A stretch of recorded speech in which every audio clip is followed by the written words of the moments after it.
بسم اللہ الرحمن الرحیم۔ خطبہ نمبر 9، اس میں علوم القرآن کا ایک جائزہ پیش کیا جائے گا۔ علوم القرآن کے موضوع پر چند کتب کا تذکرہ بھی ہے یہاں پر، اور اسی طریقے سے مختلف انواع جو ہیں علوم القرآن کے، جن میں سے اکثر آپ لوگ پڑھ رہے ہیں۔ سب سے پہلے آپ نے کی ہے علوم القرآن کی تعریف۔ آپ کہتے ہیں علوم القرآن سے مراد اگر دیکھا جائے تو وہ تمام علوم و معارف ہیں جو علماء اور مفسرین نے گزشتہ 1400 سال کے دوران قرآن مجید کے حوالے سے مرتب کیے۔ اس کو علوم القرآن کہا جائے گا۔ یہ اس کی مختصر سی تعریف ہے اور جامع تعریف ہے۔ علوم القرآن یعنی قرآن کے بارے میں جو علوم ہیں ان کی تعداد کتنی ہے؟ تو قاضی ابو بکر ابن العربی رحمۃ اللہ علیہ کے حوالے سے آپ نے لکھا کہ وہ جو 1000 سال پہلے گزرے ہیں، تب انہوں نے کہا کہ ان کی تعداد 700 ہے۔ وہ سب کے سب جو ہیں بالواسطہ یا بلا واسطہ وہ علوم و فنون سنت رسول اللہ کی شرح ہیں اور سنت قرآن کی شرح ہے۔ اس اعتبار سے مسلمانوں کے سارے علوم یہ علوم القرآن کی حیثیت رکھتے ہیں۔ علوم القرآن کا جو دائرہ کار ہے، ڈاکٹر صاحب نے اس پر گفتگو کرنے سے پہلے مختصر یہ بتایا کہ آج کل کچھ لوگوں کو قرآنی علوم و فنون میں اور جدید مغرب کے علوم و فنون میں ایک تعارض اور تناقض محسوس ہوتا ہے۔ اس کی وجہ یہ ہے کہ وہ قرآن مجید کے جو نظریات ہیں، قرآن مجید کے جو تصورات ہیں، ان سے آگاہ نہیں ہیں۔ اب ہم بات کرتے ہیں علوم القرآن کا دائرہ کار۔ علوم القرآن کے 2 دائرے ہیں۔ ایک وہ دائرہ ہے جو وسیع و عریض ہے، جبکہ ایک دائرہ جو نسبتاً چھوٹا اور تنگ دائرہ ہے۔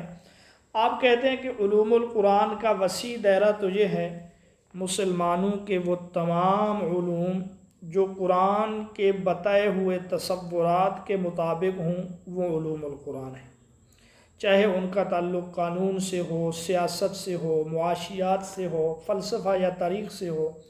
اگر وہ علوم قرآن کے بتائے ہوئے تصورات کے مطابق ہیں تو ان کو بھی علوم القرآن میں شمار کیا جا سکتا ہے، لیکن یہ وسیع دائرہ ہے۔ جو علوم القرآن کا نسبتاً تنگ اور چھوٹا دائرہ ہے، اس سے مراد وہ علوم ہیں جن کا براہ راست قرآن مجید کی تفسیر سے تعلق ہے، اور آج اس خطبے میں اسی کے بارے میں ہم گفتگو کریں گے۔ علوم القرآن میں جو شامل علوم ہیں، نزول قرآن کی کیفیت، قرآن کس طرح نازل ہوا، اس کی تاریخ تدوین کے جو مختلف مراحل ہیں، تدوین کا طریقہ کار کیا ہے، اس کی حکمت، مصلحت، آیات اور صورتوں کا انداز نزول، آیتیں کس طرح نازل ہوئیں، صورتیں کس طرح نازل ہوئیں، مقام نزول کہاں پہ نازل ہوئیں، حالات نزول، ان تمام کو علوم القرآن میں شامل کیا جا سکتا ہے۔ باقی آیات اور صورتوں کے انداز نزول، مقام نزول اور حالات نزول کو علم اسباب نزول بھی کہا جاتا ہے۔ اسی طرح علوم القرآن میں ترتیب نزولی، یعنی وہ ترتیب جس کے مطابق قرآن 23 سال کے عرصے میں حالات و واقعات، ضرورت، مصلحت کے مطابق نازل ہوتا رہا، اس کی بہت بڑی اہمیت ہے۔ آپ کو یاد ہوگا گزشتہ ایک خطبے میں ہم یہ بات کر رہے ہیں کہ ممکن ہے ترتیب نزولی کی ضرورت عام لوگوں کو نہ ہو، لیکن علماء کو اس کی بہت زیادہ ضرورت ہے۔ ترتیب نزولی سے احکام کے ارتقاء کا پتہ چلتا ہے، قرآن میں کس طرح تدریج سے کام لیا گیا۔ اس عمل کو سمجھنے کے لیے جو ہے ترتیب نزولی کا جاننا بہت ضروری ہے۔ ترتیب نزولی سے یہ بھی ہمیں پتہ چلتا ہے کون سی آیت مکی ہے، کون سی مدنی ہے۔ مکی صورتوں میں کئی آیات ایسی ہیں جن کا مفہوم سمجھنے کے لیے مدنی صورتوں کے ساتھ ان کو ملا کر پڑھنا ضروری ہے۔ تو ایک منٹ، تو مدنی صورتوں کو ملا کر پڑھنا جو ہے ضروری ہے۔ مثلا آپ نے ایک مثال دی ہے، مکی صورت میں سورۃ الغاشیہ میں اللہ نے فرمایا لست علیہم بمسیطر، کہ اے پیغمبر آپ ان پر نگران یا ٹھیکیدار نہیں ہیں۔ اس آیت کا مفہوم اگر ہم مکی زندگی میں دیکھیں تو اس کا یہ مطلب بنتا ہے کہ وہ مانیں یا نہ مانیں آپ ان پر ٹھیکیدار نہیں ہیں، گویا کہ اظہار برات ہے۔ لیکن اگر اسی آیت کو اسلامی ریاست میں، مدینہ کی ریاست میں ہم دیکھیں تو اس آیت کا یہ مفہوم نہیں بنتا، کیونکہ مدینہ میں جب اسلامی حکومت قائم ہو گئی، اسلامی قانون کا نفاذ ہو گیا، اب کوئی شخص یہ کہے کہ اللہ نے یہ کہا لہذا آپ ہم پر یہ قانون لاگو نہیں کر سکتے، یہ لاگو نہیں کر سکتے، تو اس آیت کا یہ مطلب نہیں ہے۔ اب چونکہ مدینہ میں ایک ریاست کا قیام ہو چکا، کافر چاہیں شریعت کو نہ مانیں، دین کو نہ مانیں، اس کا ان کو اختیار ہے، لیکن جو ریاستی قانون ہے اس کا ماننا ضروری ہے۔ اب کوئی چور یہ نہیں کہہ سکتا لست علیہم بمسیطر، آپ ٹھیکیدار نہیں ہیں، آپ نگران نہیں ہیں، لہٰذا میرا ہاتھ نہ کاٹو۔ تو بہرحال کچھ مکی صورتوں کی آیتوں کو مدنی صورتوں میں رکھ کر سمجھنا پڑتا ہے۔ اس سے آپ کو ترتیب نزولی کی اہمیت کا اندازہ ہو رہا ہے۔ اسی طرح علوم القرآن میں محکم و متشابہ بھی ہے۔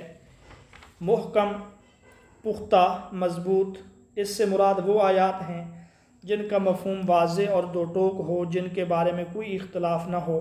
مثلا نماز قائم کرو محکم آیت ہے، لیکن کچھ آیات ایسی ہیں جن میں مجاز کا رنگ اختیار کیا گیا، استعارے کی زبان میں بات کی گئی، یا وہ معاملات جن کا تعلق غیبیات سے ہے، آنکھوں سے اوجھل ہیں، ابھی تک وہ چیزیں نظر نہیں آئیں، وہاں انسان کو سمجھانے کے لیے جو آیات یا جو تشبیہات وغیرہ استعمال کی گئی ہیں ان کو متشابہ کہتے ہیں۔ جیسے پل صراط کے بارے میں کہ وہ تلوار کی مانند تیز ہے، بال سے زیادہ باریک ہے، جنت و جہنم۔ بہرحال علوم القرآن میں محکم و متشابہ کو سمجھنا بھی یہ ایک فن ہے۔ قرآن مجید کی جو زیادہ تر آیات ہیں وہ محکمات ہیں۔ علوم القرآن کا ایک موضوع مناہج تفسیر مفسرین یا اسالیب مفسرین ہے، یعنی مفسر نے تفسیر کرتے ہوئے کون سا اسلوب اختیار کیا، ادبی ہے، فقہی ہے، لغوی ہے، کلامی ہے، فلسفی ہے۔ اور گزشتہ جو آپ ایک خطبہ پڑھ رہے ہیں مفسرین کے مناہج، تقریباً وہاں ہم نے 8 سے 10 مناہج کے بارے میں گفتگو کی تھی۔ علوم القرآن کا ایک شعبہ جو ہے علم قرات بھی ہے۔ قرآن مجید کو پڑھنے کا انداز، آوازوں کی ترکیب، اتار و چڑھاؤ، وقف کہاں ضروری ہے، کہاں وقف کرنا جائز ہے، وقف نہ کرنے سے کیا تبدیلی آ جاتی ہے۔ اسی طریقے سے رسم عثمانی، یعنی وہ حضرت عثمان غنی کے زمانے میں قرآن مجید کو لکھتے ہوئے جو رسم اختیار کیا گیا، علوم القرآن میں یہ بھی شامل ہے۔ اس کے بعد آپ نے مختصر طور پہ علوم القرآن کے موضوع پر جو کتب ہیں ان کے بارے میں بتلایا۔ آپ نے یہ لکھا 4 یا 5ویں صدی ہجری میں اہل علم نے اس کو لکھنا شروع کیا۔ آج جو کتاب دستیاب ہے علوم القرآن کے موضوع پر وہ فنون الافنان فی علوم القرآن علامہ ابن جوزی رحمۃ اللہ علیہ کی ہے۔ یاد رکھیں علوم القرآن کی یہ پہلی کتاب نہیں ہے، پہلی کتاب اور ہے، لیکن موجودہ جو دستیاب کتب میں سے ہے وہ یہی ہے۔ اسی طرح ایک کتاب علامہ جلال الدین سیوطی رحمۃ اللہ علیہ کی بھی ہے، الاتقان فی علوم القرآن۔ پھر آپ نے اس کے بعد بتلایا کہ اردو زبان میں ایک کتاب ہے التبیان فی علوم القرآن، جو مولانا عبدالحق حقانی رحمۃ اللہ علیہ کی ہے، اور ان کی یہ کتاب جو ہے تفسیر حقانی کا مقدمہ بھی ہے۔ علوم القرآن مفتی تقی عثمانی صاحب کی بھی ہے۔ منازل العرفان فی علوم القرآن مولانا محمد مالک کاندھلوی رحمۃ اللہ علیہ کی بھی ہے۔ ان چند کتابوں کا آپ نے مختصر طور پہ تذکرہ کیا تھا۔ علامہ جلال الدین سیوطی کے بارے میں آپ نے لکھا، آگے بھی ہم پڑھیں گے، مصر سے آپ کا تعلق تھا اور آپ یوں سمجھیں کہ ہر فن مولا تھے، 500 کے قریب انہوں نے کتابیں لکھی ہیں۔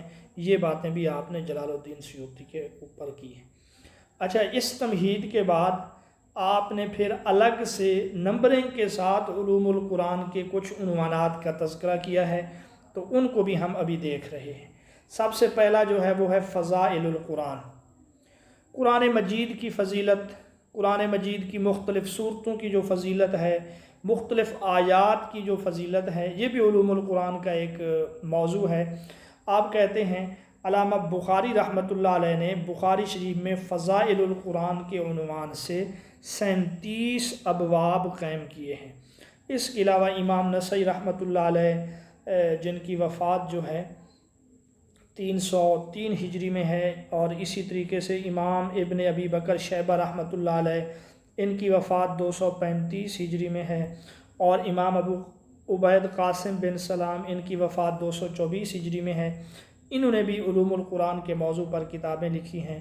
امام ترمذی رحمۃ اللہ علیہ ان کی بھی کتاب ہے، اور بلکہ امام ترمذی اور امام دارمی کے حوالے سے آپ نے یہ کہا کہ حضرت علی سے فضیلت قرآن کے بارے میں ایک روایت ہے جس کو یہ آخر میں ذکر کریں گے، اگر آپ دیکھنا چاہیں تو وہ میرے چینل پہ موجود ہے۔ خواص القرآن، اس کا بھی آپ نے تذکرہ کیا دوسرے نمبر پہ، یہ بھی فضائل قرآن کی ایک شاخ ہے۔ اس میں وہ روایات اور احادیث جمع کی گئی ہیں جن میں قرآن مجید کی مختلف صورتوں، مختلف آیات کی جو خصوصی برکات و ثمرات کا تذکرہ کیا گیا ہے۔ مثلا سورۃ فاتحہ کے بارے میں ہے کہ یہ مریض کو جھاڑا جائے، پھونکا جائے تو شفا کی امید رکھی جاتی ہے۔ اسی طریقے سے یہ اگر کوئی زہر کھا لے اس کے لیے سورۃ فاتحہ مفید ہے۔ اسی طرح ایک روایت میں ہے جس گھر میں سورۃ البقرہ کی تلاوت کی جائے وہاں شیطان داخل نہیں ہوتا۔ یہ بھی علوم القرآن کا ایک موضوع ہے۔ علوم القرآن کے موضوعات میں سے آیت کے بارے میں جاننا، اسی طریقے سے اچھا اس کا عنوان یہاں پہ ہے اسماء سور قرآن و تفصیل آیات، یہاں بولڈ نہیں ہے، میں اس کو یہاں پہ سرکل کر دیتا ہوں۔ یعنی قرآن مجید کی صورتوں کے نام اور آیات کی تفصیل، آیت کا لغوی معنی، اصطلاحی معنی، سورت کا لفظی معنی، اصطلاحی معنی، قرآنی آیات کی تعداد، یہ بھی علوم القرآن کے موضوع میں سے۔ آیت کا لفظی معنی، سورت کا لفظی معنی اور مناسبت، یہ گزشتہ خطبات میں ہم تفصیل سے پڑھ رہے ہیں۔ علامہ جلال الدین سیوطی فرماتے ہیں قرآن پاک کے کل الفاظ جو ہیں 77,934 ہیں، اور یہی تحقیق علامہ عبدالعظیم زرقانی کی بھی ہے۔ جہاں تک حروف کا تعلق ہے تو یہ جو ہے نا 30,20,671 ہے، 30,20,671 ہے۔ آپ نے یہاں پہ بتایا قرآن مجید کی جو سب سے طویل آیت ہے وہ سورۃ البقرہ کی آیت نمبر 282 ہے، جس کو آیت مداینت، دین، قرضے والی آیت کہتے ہیں۔ اور سب سے چھوٹی آیت کے بارے میں آپ نے صرف یہ کہا کہ ایک حرف پر مشتمل بھی ہے، جیسے قاف، صاد وغیرہ۔ آپ نے دوبارہ سے یہاں محکم و متشابہ کا تذکرہ بھی کیا کہ محکم و متشابہات، اسی طریقے سے عام، خاص، مطلق، مجمل، یہ بھی علوم القرآن کے ابحاث میں ہیں، لیکن زیادہ تر ان کا تعلق اصول فقہ کے مباحث سے ہے، کیونکہ احکام اور قوانین کا استنباط اسی سے ہوتا ہے۔ اس کے بعد آپ نے امثال القرآن کا تذکرہ کیا۔ امثال یہ مثال سے ہے، یعنی کہ قرآن مجید میں بہت سے دینی حقائق کو سمجھانے اور ذہن نشیں کرانے کے لیے مثالوں سے کام لیا گیا۔ کسی جگہ پہ مکھی کی مثال، مچھر کی مثال، کسی جگہ پہ غلام کی مثال، بارش کی مثال۔ تو امثال القرآن سے قرآن کے ادبی اور فنی محاسن پر بھی گفتگو ہوتی ہے، اور قرآن نے بہت سے معانی اور حقائق کو ایسے خوبصورت لباس میں پیش کیا کہ پڑھنے اور سننے سے فوراً بات سمجھ میں آ جاتی ہے۔ علامہ ماوردی نے، علامہ ابن قیم نے، علامہ سیوطی نے اس موضوع پر کتابیں لکھی ہیں۔ ایک اور جو عنوان ہے وہ ہے اقسام القرآن۔ ذرا اس کو سمجھیں۔ قرآن مجید میں کھائی جانے والی قسمیں، قرآن مجید میں کئی جگہ پہ قسمیں کھائی گئی ہیں، جیسے والنجم اذا ہوا، قسم ہے ستارے کی جب وہ گرے۔ اب یہاں ایک سوال یہ ہوتا ہے کہ یہ قسم کیوں کھائی گئی ہے، اس میں حکمت کیا ہے؟ اب اس موضوع پر بہت سارے اہل علم نے کتابیں بھی لکھی ہیں، جیسے مولانا حمید الدین فراہی کی کتاب ہے الامعان فی اقسام القرآن۔ ٹھیک ہے، تو بہرحال قسم کھانے کی ضرورت بعض اوقات اس وجہ سے پیش آتی ہے کہ جس چیز کی قسم کھائی جا رہی ہے وہ اللہ رب العزت کی ذات ہے، اللہ رب العزت کی صفات ہیں، اس وجہ سے اس چیز کی قسم کھائی جاتی ہے۔ اور بعض اوقات جس چیز کے بارے میں تذکرہ کیا جا رہا ہے اس کی اہمیت کے پیش نظر جو ہے اس کی قسم کھائی جاتی ہے۔ مثلاً وہ مقامات جو انبیاء سے وابستہ ہیں ان کی قسم، والطور، اسی طریقے سے والتین والزیتون وطور سینین وہذا البلد الامین۔ اور بعض جگہوں پر قسم کھائی جاتی ہے جن چیزوں کی اہمیت ہوتی ہے، مثلاً قیامت کے دن کی قسم، نفس لوامہ کی قسم، اور بعض اوقات کلام میں شدت اور زور بیاں پیدا کرنے کے لیے قسم کھائی جاتی ہے۔ تو یہ مختلف اسلوب ہیں قسم کھانے کے، یہ بھی قرآن مجید کے علوم میں سے ایک علم ہے۔ قصص القرآن، قصص القرآن کا مطلب ہے سابقہ انبیاء اور سابقہ امتوں کے واقعات، ان کا مطالعہ کرنا۔ اب اس سے کیا ہوتا ہے؟ اس سے عبرت اور نصیحت مقصود ہے، یاد دہانی مقصود ہے۔ اس موضوع پر جو کتاب ہے وہ مولانا حفظ الرحمان کی ہے، اس کا نام قصص القرآن ہے۔ ایک اور فن ہے یا موضوع ہے، اس کو کہتے ہیں حجج القرآن۔ حجت سے نکلا ہے، قرآن مجید کی حجتیں، دلائل، یعنی قرآن مجید نے جو دلائل دیے ہیں کسی بھی دعویٰ پر، اس موضوع پر بھی علماء نے کتابیں لکھی ہیں۔ یہ بھی ایک فن ہے کہ قرآن نے کس طرح سے دلائل دیے ہیں۔ مثال کے طور پہ قیامت اور مرنے کے بعد کی جو زندگی ہے، قرآن نے اس کے لیے کیا دلیل دی ہے؟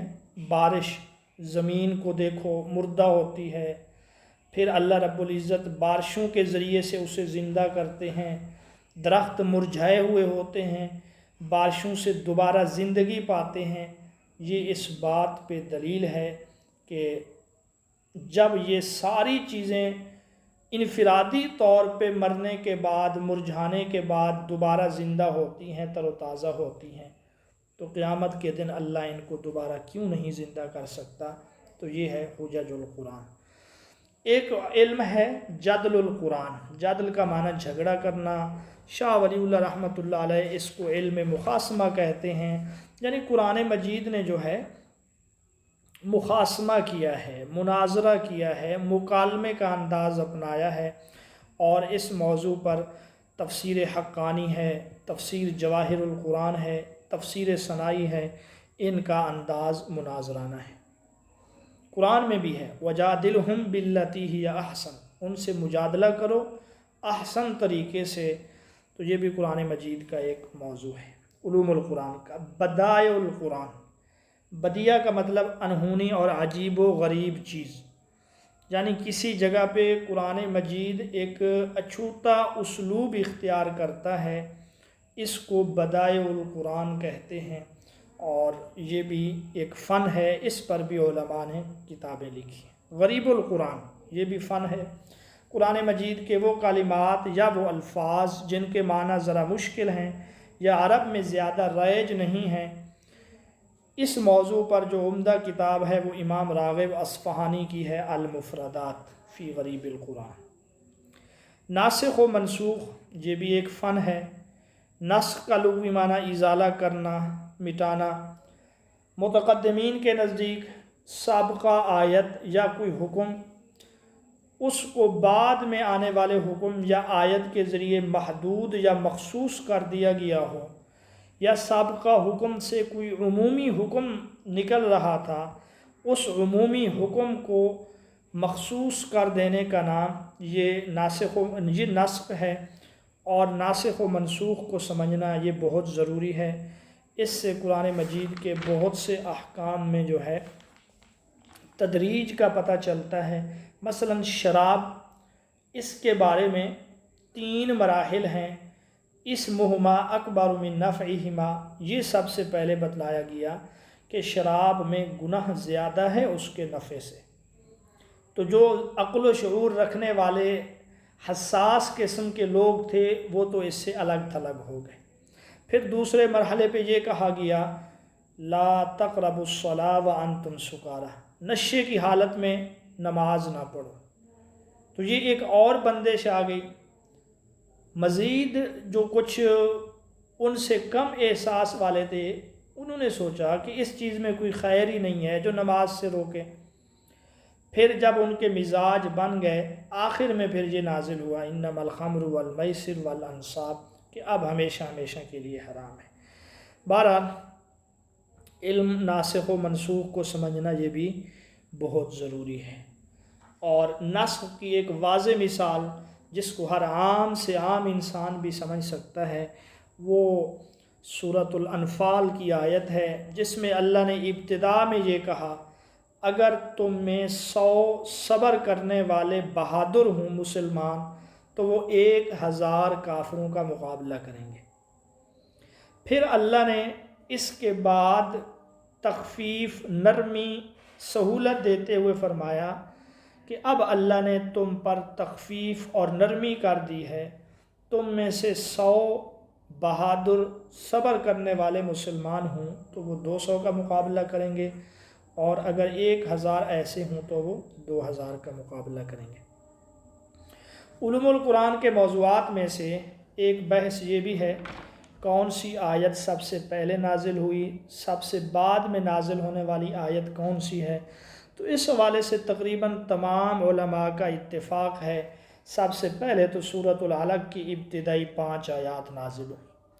آخری آیت کے بارے میں اختلاف ہے، بعض تو یہ کہتے ہیں کہ سورۃ البقرہ کی آیت 281 ہے، جبکہ بعض یہ کہتے ہیں تکمیل دین والی آیت جو ہے الیوم اکملت لکم دینکم واتممت علیکم نعمتی، وہ والی آیت ہے۔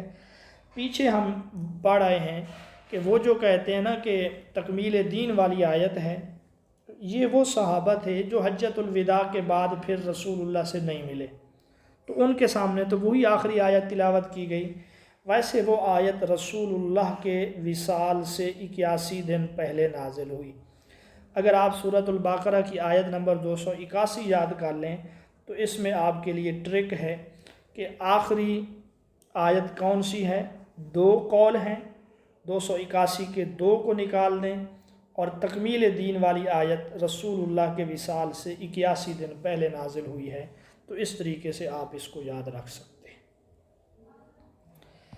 تو یہ بات ہو گئی۔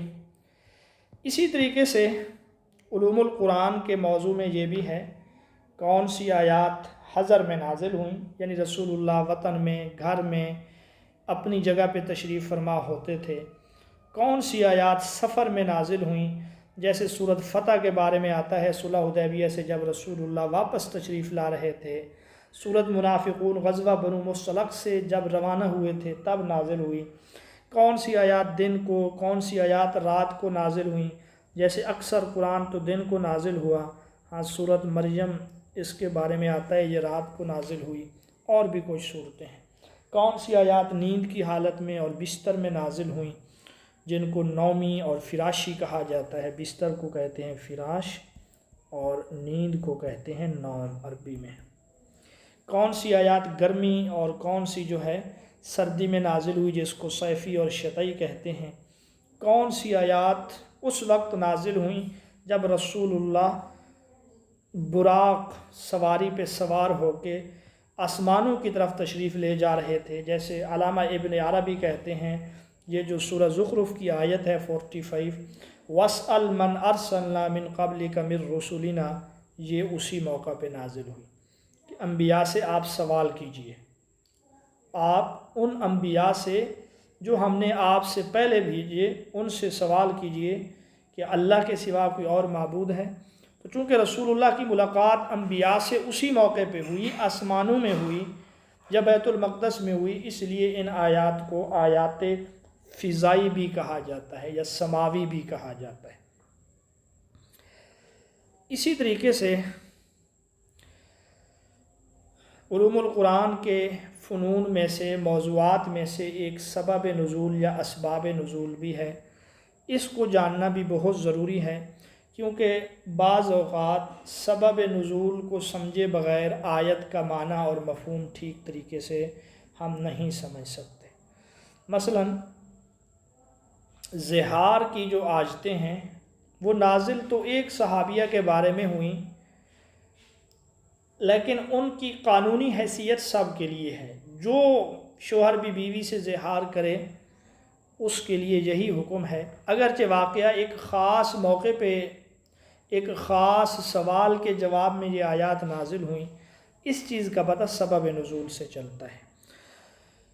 آپ کہتے ہیں کہ اس موضوع پر جو سب سے پہلی کتاب ہے وہ امام بخاری رحمۃ اللہ علیہ کے استاد ہیں علی بن مدینی رحمۃ اللہ علیہ، انہوں نے لکھی ہے۔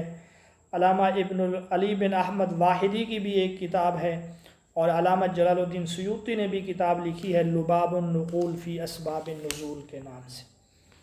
اسباب نزول کو سمجھنے کے بارے میں آپ نے ایک اور مثال بھی دی، جہاں پر میں نے اشارہ کیا ہوا ہے صفا مروہ والی آیت۔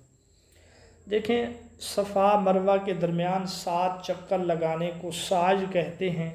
یہ جو سعی ہے اس کو صحیح بھی کہتے ہیں، یہ جو ہے عمرہ کا ایک رکن ہے، یعنی اگر کوئی اس کو نہیں کرے گا تو عمرہ اس کا نہیں ہوگا۔ آیت یہ ہے، آیت کا اگر ہم مفہوم پڑھتے ہیں، صفا اور مروہ اللہ کی نشانیوں میں سے ہیں۔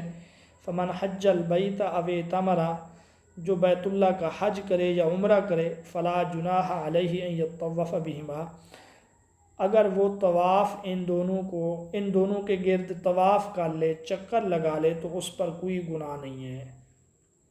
آیت کے اسلوب سے، سٹائل سے ہمیں یہ پتہ چل رہا ہے کہ اگر کوئی صحیح کر لے تو کوئی گناہ نہیں ہے۔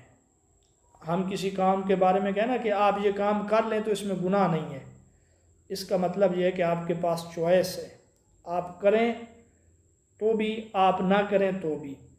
تو حضرت عبداللہ بن زبیر کو بھی یہی غلط فہمی ہوئی کہ آیت سے یہ پتہ چلتا ہے کہ چوائس ہے، اختیار ہے، ہم کریں یا نہ کریں، جبکہ صورت مسئلہ یہ ہے کہ عمرہ کے لیے سعی کرنا ضروری ہے۔ تو حضرت عائشہ نے سبب نزول کے بارے میں بتلایا کہ پس منظر یہ ہے، جہاں بت رکھے گئے تھے، لوگ ان بتوں کے ارد گرد سعی کرتے تھے، تو زمانہ جاہلیت میں انصار ان 2 پہاڑوں پر نہیں جاتے تھے، تو اسلام کے بعد بھی ان کے دل میں یہ خیال تھا کہ یہاں سعی کرنے سے ہم گنہگار ہوں گے، تو اللہ نے فرمایا کہ نہیں، تم گنہگار نہیں ہوگے۔ تو اس پس منظر میں یہ آیتیں نازل ہوئی ہیں۔ مشکلات القرآن، مشکل یا مشکلات، یہ بھی مباحث میں سے ہے علوم القرآن کے، یعنی وہ آیات، وہ مباحث جن کو سمجھنے کے لیے بڑی غیر معمولی احتیاط اور غور و فکر کی ضرورت ہوتی ہے۔ اگر احتیاط اور غور و فکر سے کام نہ لیا جائے تو پھر وہ آیتیں سمجھ نہیں آتی، جیسے ہاروت و ماروت کا واقعہ جو سورۃ البقرہ میں ہے کہ وہ فرشتے کیوں جادو سکھاتے تھے۔ اب یہ مشکلات میں سے ہے، وہ در حقیقت اللہ رب العزت کی طرف سے آزمائش تھے، امتحانات کے لیے بھیجے گئے، اور وہ خود کہا کرتے تھے انما نحن فتنہ، کہ ہم آزمائش ہیں۔ اسی طریقے سے ایک آیت ہے وَعَلَى الَّذِينَ يُطِيقُونَهُ فِدْيَةٌ طَعَامُ مِسْكِينٍ، کہ جو لوگ روزہ رکھنے کی طاقت رکھتے ہیں، اگر وہ روزہ چھوڑنا چاہیں تو ایک مسکین کو فدیہ دے دیں۔ یہ بھی مشکل مقام ہے بھئی، اس سے تجھے پتہ چلتا ہے آپ روزہ رکھو یا نہ رکھو۔ تو اب اس مشکل کو علماء یوں حل کرتے ہیں کہ یہ جو باب ہے افعال اطاق یطیقو، اس کی ایک خاصیت ہے سلب ماخذ، یعنی لفظ کا جو معنی ہے اس کی نفی کرنا۔ تو یطیقونہ کا معنی یہ نہیں ہوگا کہ جو طاقت رکھتے ہیں، مطلب یہ ہوگا جن سے طاقت کھینچ لی گئی، جو قوت نہیں رکھتے۔ اس چیز کا پتہ کہاں سے چلے گا؟ جب آپ انتہائی غور و فکر سے اس لفظ کو، وہ لفظ کہاں سے بنا ہے، گرامر میں کیا ہے، تب جا کے آپ کو اس کا پتہ چلے گا۔ بہرحال یہ بھی مشکلات القرآن میں سے ہے۔ علامہ انور شاہ کشمیری رحمۃ اللہ علیہ نے اس موضوع پر کتاب لکھی ہے، کتاب کا نام بھی یہی ہے مشکلات القرآن۔ علامہ انور شاہ کے بارے میں علامہ اقبال نے فرمایا تھا گزشتہ 300 سال میں مولوی انور شاہ کی نظیر نہیں مل سکی۔ اقسام القرآن گزشتہ اس میں بھی ہم تذکرہ پڑھ آئے ہیں، میں نے آپ لوگوں کو وہاں وضاحت سے یہ بات بتا دی تھی۔ علم قرات گزشتہ بھی ابھی تذکرہ کیا ہے، دوبارہ آپ نے اس کا تذکرہ کیا کہ علم قرات سے مختلف لہجوں کا پتہ چلتا ہے، مختلف انداز سے قرآن مجید کو پڑھنے کا پتہ چلتا ہے، قرآن کو مختلف لہجوں میں پڑھنے کی اجازت دی گئی، پھر حضرت عثمان غنی کے زمانے میں ممانعت کر دی گئی، اور پھر قرآن جو ہے وہ لغت قریش، لہجہ قریش کے مطابق پڑھا جاتا ہے۔ آخری چیز جس کا آپ نے تذکرہ کیا وہ رسم عثمانی ہے، یعنی وہ اسلوب تحریر، وہ انداز جس کے مطابق حضرت عثمان کے حکم سے حضرت زید بن ثابت نے قرآن مجید کو لکھا۔ بعض مقامات پر موجودہ جو عربی زبان ہے اس کے رسم الخط اور قرآن مجید کے رسم الخط میں فرق ہے، جیسے کہ میں نے آپ لوگوں کو پہلے بتایا ہے کہ عام اس میں تابوت جو لکھا جاتا ہے اس کو گول تا کے ساتھ لکھتے ہیں، جبکہ لغت قریش میں اس کو پھیلی ہوئی تا کے ساتھ لکھتے ہیں۔ تو حضرت عثمان کو جب پتہ چلا کہ حضرت زید باقی صحابہ سے اختلاف کر رہے ہیں تو آپ نے فرمایا تابوت کو لغت قریش کے مطابق لکھو۔ 99% علماء رسم عثمانی کی پیروی کو لازم قرار دیتے ہیں۔ خطبہ نوم کے جو اہم سوالات ہیں ان میں سے آپ نے جہاں فنون الافنان کا تذکرہ کیا علامہ ابن جوزی کا، آپ نے یہ بھی بتلایا کہ آپ کی ایک اور کتاب ہے تلبیس ابلیس، اس میں ان چیزوں کا تذکرہ ہے کہ شیطان کے بہکاوے میں لوگ کیسے آتے ہیں، شیطان کیا کیا طریقے اختیار کرتا ہے۔ بہرحال اس کلاس میں، اس کتاب میں جو ہے نا، آپ نے جو بڑے تقوی والے لوگ ہوتے ہیں نا، اپنے آپ کو متقی ظاہر کرنے والے، ان کی بڑی کلاس لی ہے، صوفیاء کی۔ مثلا آپ کہتے ہیں اس کتاب میں کہ کچھ لوگ نماز پڑھنے کے لیے جاتے ہیں اور وہ نیت کے سلسلے میں جو ہے نا لمبی چوڑی نیت کرتے ہیں، ٹھہرے رہتے ہیں، نیت کرنے کے بعد پھر سلام پھیر کے نماز توڑتے ہیں کہ ہم سے نیت ٹھیک سے ہم نیت نہیں کر سکے۔ تو آپ لکھتے ہیں کہ بھئی اذان سننے کے بعد آپ اٹھے ہیں، آپ وضو کر کے مسجد چلے گئے ہیں، مسجد میں جانے کے بعد جب امام نماز کے لیے کھڑا ہو رہا ہے آپ اس کے ساتھ صف میں کھڑے ہیں، اگر اس سب کے باوجود بھی آپ کی نیت نہیں ہوئی نماز کے لیے تو چند الفاظ سے بھی آپ کی نیت نہیں ہوگی۔ تو اس میں اس طرح کے شیطان کے جو بہکاوے ہیں ان کا آپ نے تذکرہ کیا ہے۔ جلال الدین سیوطی مصر کا قصبہ ہے سیوط، یہاں پہ پیدا ہوئے، وفات 911 ہجری ہے۔ منطق استقرائی اور منطق استخراجی، اس کا آپ نے تذکرہ کیا حجج القرآن میں۔ قرآن کی جو دلائل ہیں، حجتیں ہیں، وہاں منطق استقرائی کا انداز اختیار کیا، جزیات سے کلیات کی طرف جانا۔ پہلے اللہ نے بارش کی مثال دی ہے، کھیتی کی مثال دی ہے، یہ جزئی ہیں۔ ان جزیات سے اللہ نے ایک کلیہ بیان کیا کہ قیامت کے دن بھی تمہیں اللہ زندہ کر سکتا ہے، جبکہ منطق استخراجی جو ہے اس میں یہ ہوتا ہے کلیات سے لوگ جزیات کی طرف آتے ہیں۔ پہلے وہ ایک کلیہ معلوم کرتے ہیں، ایک کلیہ کے بعد پھر وہ لوگ کیا آتے ہیں، جزیات کی طرف آتے ہیں۔ مثال آپ نے دی ہے، مثلا انہوں نے ایک طب میں مثال کے طور پہ ایک فارمولہ ہے، ہر وہ چیز جو درجہ چہارم میں گرم اور خشک ہے اگر وہ ایک خاص مقدار میں انسانی جسم میں ہو تو انسان ہلاک ہو جاتا ہے۔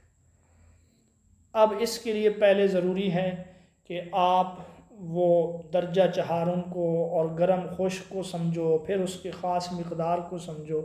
اس کو ہر بندہ تو نہیں سمجھ سکتا، جبکہ قرآن تو سب لوگوں کے لیے ہے۔ اس کو عالم بھی سمجھ سکتا ہے، جاہل بھی سمجھ سکتا ہے، فلسفی بھی سمجھ سکتا ہے۔ اسی لیے قرآن نے جو استخراجی اسلوب اپنایا ہے، استقرائی اسلوب اپنایا ہے، اس کو ایک کسان بھی سمجھ سکتا ہے، ایک جاہل ان پڑھ بھی سمجھ سکتا ہے۔ بارش، کھیتی، اس طرح کی مثال ہے۔ حرمت شراب کے حوالے سے جہاں آپ نے 3 مراحل کا تذکرہ کیا، وہاں آپ نے 2 ایسے صحابہ کا تذکرہ بھی کیا جنہوں نے جہلیت میں بھی کبھی شراب کو ہاتھ نہیں لگایا تھا، حضرت ابوبکر اور حضرت عثمان۔ حرمت شراب کے آپ نے 3 مراحل بتائے ہیں۔ سورۃ انفال کی یہ آیت منسوخ ہے، ہم تفصیل سے پڑھ رہے ہیں۔